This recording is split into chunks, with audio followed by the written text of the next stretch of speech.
نبی پاک فرماتے ہیں کہ داؤد علیہ السلام نے اللہ کی بارگاہ میں عرض کی، اے اللہ عز و جل، جب تیرے بندے تیرے گھر کی زیارت کو آئیں تو انہیں کیا عطا فرماتا ہے؟ ذرا سوال سنیں، اے اللہ تیرے بندے تیرے گھر کی زیارت کو آئیں تو انہیں کیا عطا فرمائے گا؟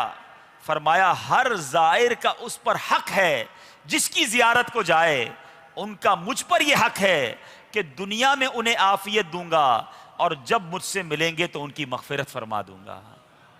کیسا سفر ہے، اللہ کے گھر کی زیارت کو جا رہے ہو۔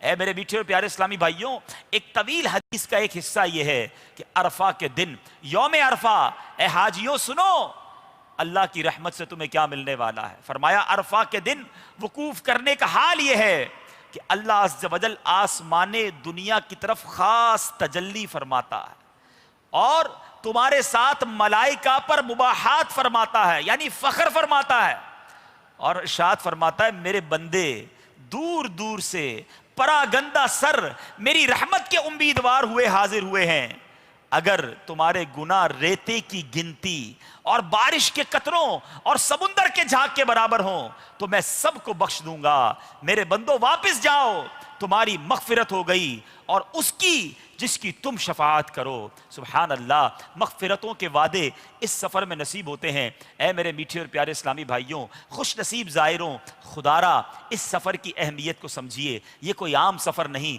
یہ کوئی نارمل جرنی نہیں ہے کہ جس طرح بیگ اٹھایا ہم سفر پر روانہ ہو جاتے ہیں۔ یہ حج کا سفر یہ اسلام کا اہم فریضہ بھی ہے، نبی پاک علیہ السلام کی سنت بھی ہے، اور میرے میٹھے اسلامی بھائیوں اس میں بہت ساری برکتیں ہیں، بے شمار رحمتیں ہیں اور مغفرتوں کے وعدے ہیں۔ بس اس سفر پہ ایک دھیان رکھنا ہے، ایک ذہن بنا کر جائیے گا کہ میں نے اپنے رب کی بارگاہ سے مغفرت کی خیرات لینی ہے، میں مجرم ہوں، مجھے بخشش حاصل کرنی ہے، اب خالی ہاتھ نہیں آؤں گا، اب اپنے رب سے مغفرت کی خیرات لے کر آؤں گا۔